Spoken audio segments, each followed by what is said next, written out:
Otakuology Podcast with Otaku Mike Jingraves.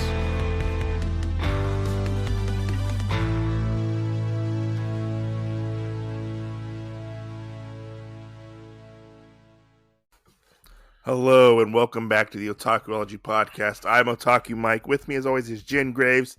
And this is Gotta Read 'em All, a Pokemon podcast. We are back again. Talk about Poké Balls. Where we talk about Poké Balls. We are back again with another episode for you guys today. Even with that horrible intro. But we are back again. Hey buddy. I like to think that all of our intros are horrible. So it just all makes the world right, okay? I guess so. Yeah. But we are back with another episode, and we are on Chapter 18, A Tale of Ninetales. That's a mouthful. Yeah, it is. Nine-tail tales. Ninetales. My nine-tail tall tales on the seashore. Oh my god, no. No, why not? No, not that many. Not that many. So, last off, we left Green and Red. They were together trying to get Mew. That was very unsuccessful. Now, we start out with, we see Blue. He's in the Rocket Game arcade. I guess he's cashing in his chips or his coins to get a Pokemon. And we find out that apparently these Pokemon are harder to train than normal wild Pokemon. They're a little bit more feisty, I guess you could say. But it's really good to see Blue back, I gotta say. I like that Blue has come back into the story. Because we haven't seen him since, what, chapter 15? Yeah. Was it? Or 14? It was before that, I think. Yeah. 15. But we have... I think it was like 12. Maybe. Who knows? It's been a while. We'll have to go back and look. It was with the Arbok. Whenever the Arbok showed up. Arbok and... That was the last two chapters in. Arbok and like Koga. Yeah. Yeah. But he's there in Celadon City, or outside Celadon City, and Red is running, I guess, to Celadon City, and we find that I guess Blue lost control of his Porygon and kind of bumps into Red, and all the Pokeballs fall out everywhere. Which I thought these were Pokeballs that he had thrown. That was the thing that threw me off. Oh, I guess, yeah, because this isn't very clear about... Because you see Red running, and then Porygon shows up in front of Red, and then all the Pokeballs fall out on the ground. So was it they accidentally bumped into each other? Is this low-key pissed me off? I was like, you mean that when I played Pokemon games, I could have just walked up to every Pokeball that me or somebody else threw and lost and pick it up and not have to buy any more damn Pokeballs? That would have been amazing. Yeah. And this part where we see Blue, we see Red, and he's like, yes, Blue, oh, is that your Pokemon? And Blue, Red's all enamored by this Porygon, because Porygons are apparently really rare, or kind of rare in the Pokemon universe. Right. Well, and I really think that this is the only place that I even know in a game to pick up a Porygon. I think so. I think you might be right. So, to be honest, I think you're right about that. Is this in the arcade? Yeah. And Blue's having a little bit of a tough time trying to wrangle in Porygon, which I didn't know Porygons were so feisty. I didn't even know Porygons could move, to be honest.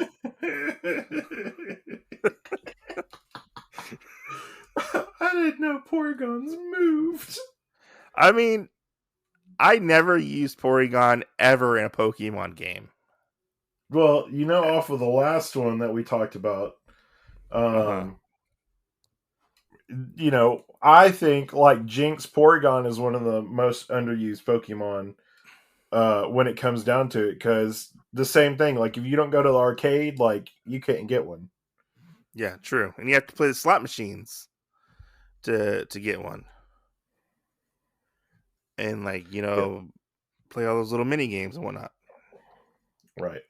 But green is able to get blue is able to get control of his Polygon. Did I say Polygon? Porygon. Poliwrath. No, Poliwrath. I'm confused now. Is it the boxy looking Pokemon or the blue one? The boxy one. Porygon. That's what I said. Polygon for some reason. I thought you were like circling back to Polygon or Poliwrath, and I was like, I don't remember him being in this chapter except when he was running. But okay. I meant to say Porygon, but I wanted Polygon. Oh my so gosh. blue. Maybe we can go. Maybe we can get a Porygon at Porygon Alley. Maybe. But blue ends up leaving to go off on his journey, I guess you could say.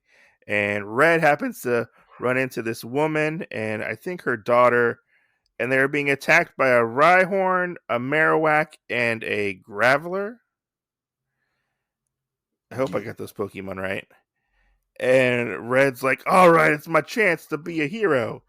And who does he pull out? Not Pikachu. A Charmeleon.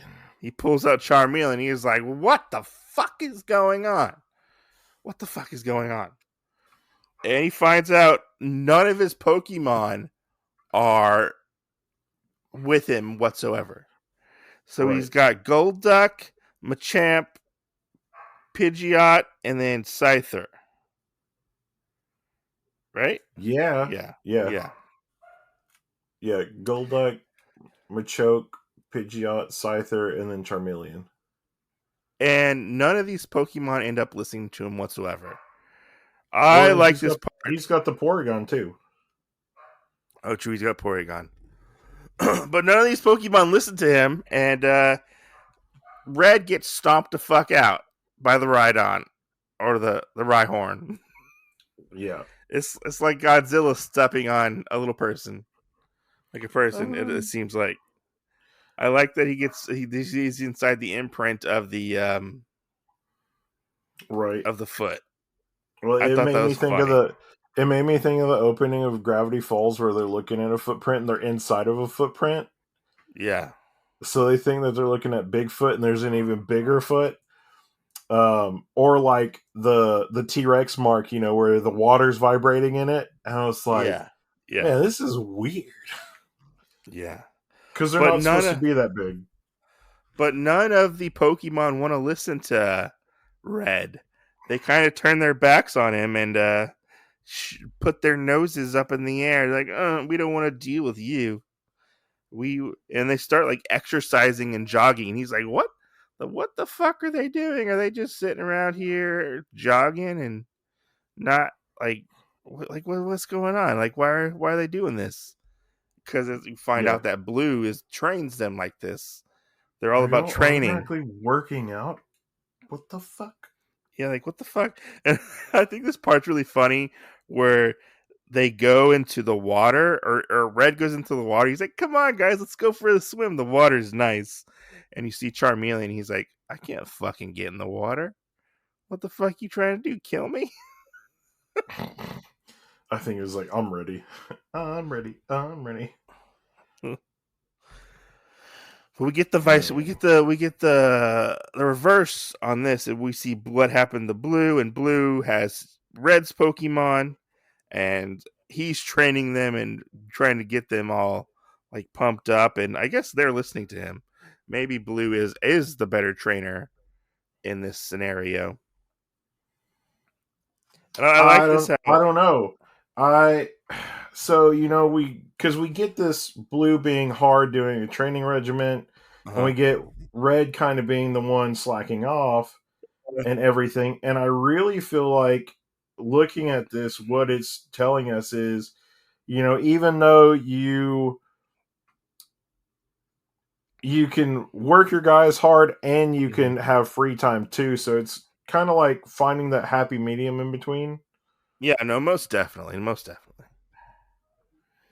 No, I do agree with that aspect. Especially one of the things that pops up here closer to the end of it. Yeah. No, I agree. I was just trying to make a Blue joke and say Blue was better than Red. Your Blue joke. Because Blue handles his Pokemon, and well, technically at this point, Blue is better than Red because he's caught more Pokemon.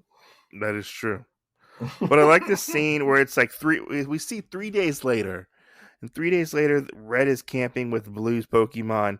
And I like this little panel right here. I need this as something to where Red is roasting a weenie on Charmeleon's tail. I was like, huh. Smart, Red. Really smart. I don't have to make my own fires anymore. I got one. Well, he has a fire going on in this scene, but he's putting it. He's roasting the hot dog on Charmeleon's tail. It's too far away. I can't do anything with it. Well, if you look in this scene, and then the panel next to it, he's next to the fire, and they're on the other side of the fire. But in this scene, in this panel, he's next to Charmeleon. Yeah, next to his tail. Yeah. This was weird. I wonder if he thinks that it'll taste different. Oh, yeah, maybe. So who knows? Which we do see too coming up that he caught a Diglett and a Krabby. Which aren't Diglett and Krabby part of his original team as well? I couldn't remember that. I don't think so. Because I thought at one point he's got a Kingler and he's got a Dodrio. Are you thinking of Krabby? Krabby was in the anime. No, I think it's later on in this, maybe. Oh, okay. I think he evolves them and he uses them. Oh. But I can't remember if it's part of, if he has them for a little bit and then kind of like gets rid of them or what. Who knows? It's really, they don't really specify that in this particular chapter. Yeah. But Red sees a Ninetales off in the distance, and somebody is fighting the Ninetales. We find out that is Blue. And I like this scene right here. Excuse me. I like this scene right here where Pikachu is fighting the Ninetales. We find out that Pikachu can learn more attacks than just electric attacks. He learned Toxic. And I was like, how does Pikachu learn Toxic? He learned Toxic? Yeah, that's what it says in my book. Is it on the panel that says Jab? It says, Pikachu, use the trick I taught you. And then it goes from that into here, and it says Toxic. That's weird. Mine says Tail Strike. Okay, well, he is fighting with his tail, but it says Toxic. And then right above where his tail is, it says Jab. Yes, it does say Jab, yes. That's weird. Yeah. But I mean, this is not the first difference we have found. You guys that keep rewriting this shit are breaking my fucking heart. How many fucking times are you gonna change fucking moves on a Pokemon? Shit. I mean, you have to think, like, I think it was time for a new translation for Pokemon. Hey, buddy, I really don't think that Pikachu can learn Toxic either, so I'm not sure. Well, this one knows Toxic, so... It's going to be like Ash's special Pikachu that knows Surf. Do you think he puts on Toxic by Britney Spears? Do you think that's how he learned how to train? And then he slaps people with his tail? Yeah. Oh my god. well, this is a male Pikachu, so I don't know. I was gonna make a joke about maybe he puts on womanizer, but I guess that's not a thing because then he would be the womanizer. True. We also don't know if this Ninetales is male or female, so Yeah. But I like this fight between Pikachu and Ninetales. I think it's really cool. The different fighting styles between blue and red in yeah, this aspect, because we've seen blue fight a little bit, but not right. very much. And then red decides to show up and get his big fat head and everything. And he's like, "Oh no, you're doing this wrong, Red." Red's like, "Oh, you're doing this wrong." He shows up with Machoke, and Machoke comes in and tackles Ninetales, and then as he's doing this, Machoke evolves into what's his Well, face? Machoke is getting burned by Ninetales, Yeah, and in this point from Red's kind of downtime training, whatever, he evolves into a Machamp. yeah. It says Machoke in this page, and in the next page, it's Machamp. Yeah, So he evolved right then and there.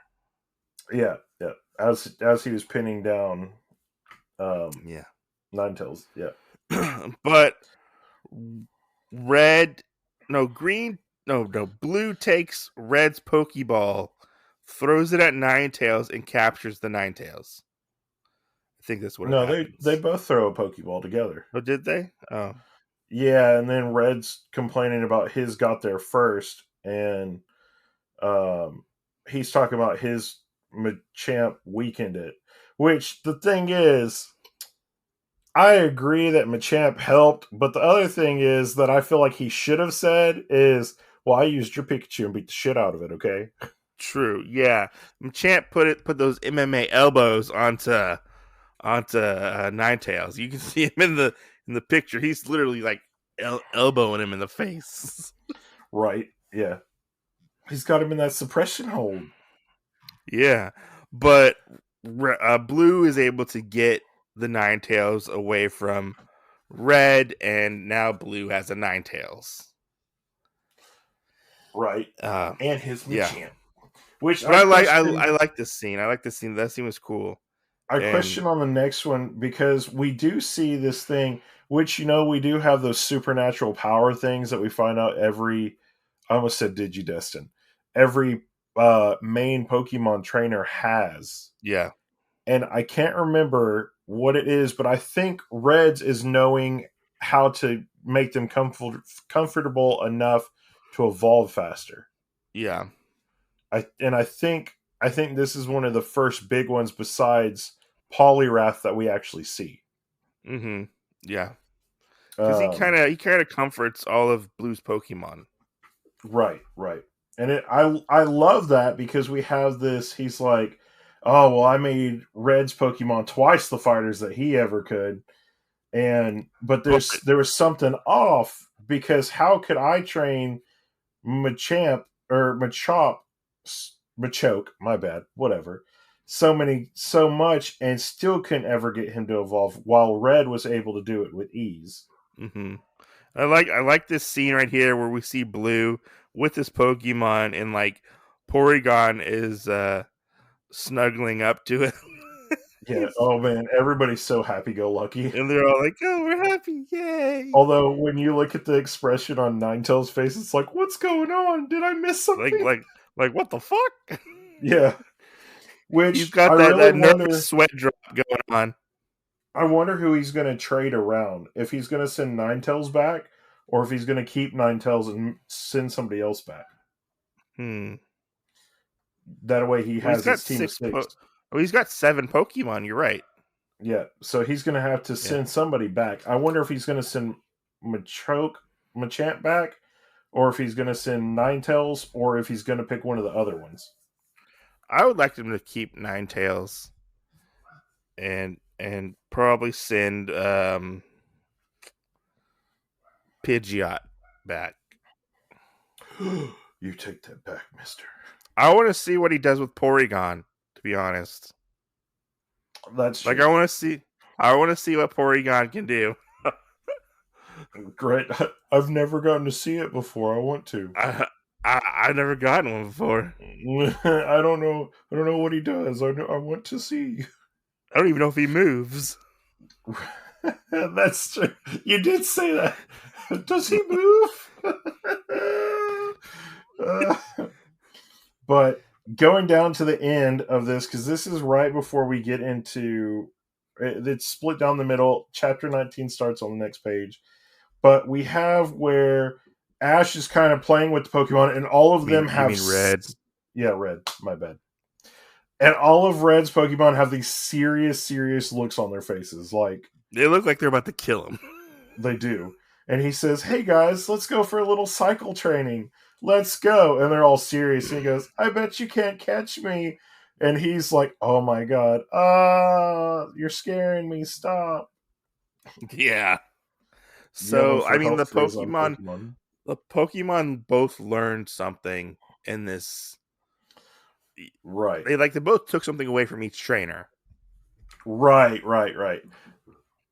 And I feel like that's probably the best thing out of this a lot, is that we do have both sets of trainers that are rubbing off on each Pokemon. Now, the weird thing is ultimately, at the beginning, like we saw, that Blue did have more Pokemon, right?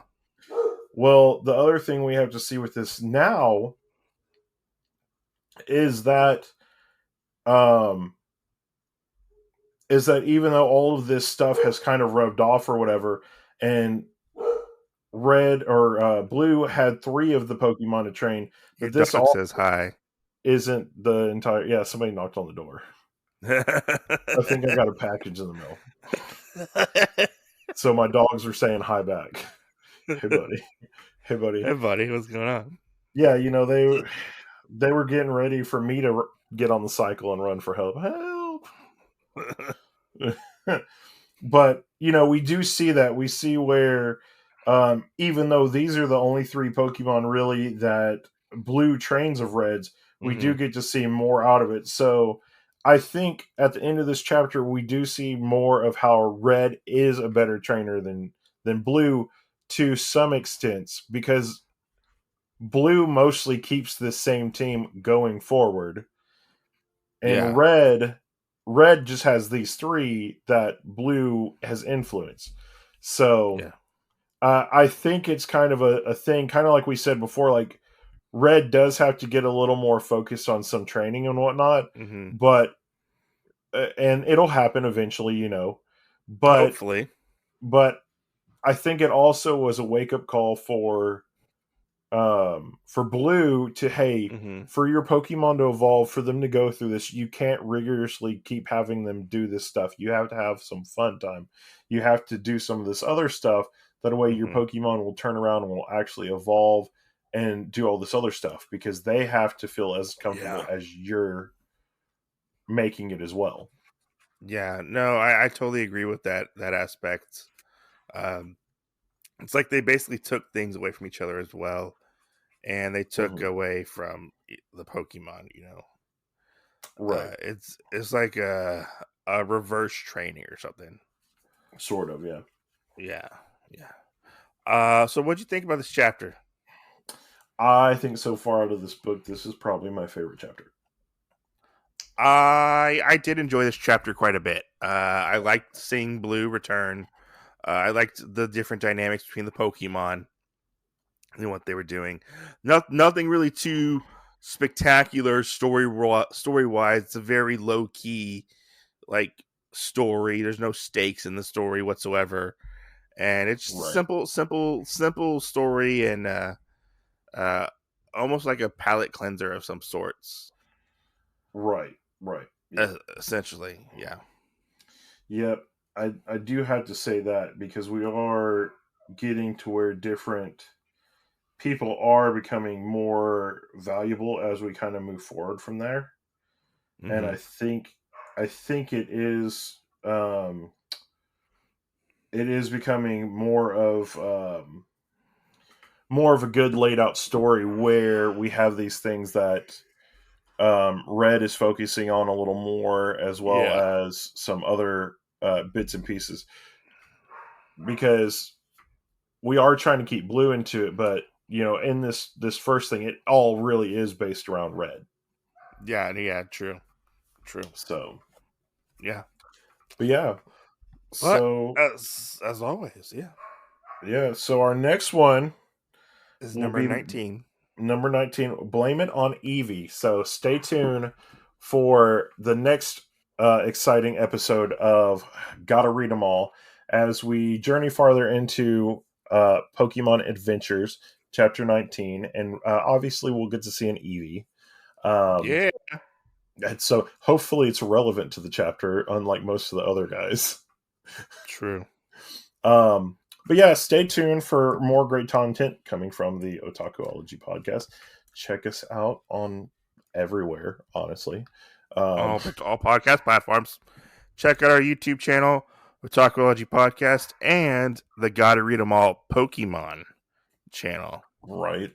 as well, where we put all of our Pokemon content up there, Right. which slowly gets put out occasionally That's true. when we have time. That's true. Yeah. But anyway, as always, we'll see you next Tuesday. Thanks for Bye. listening.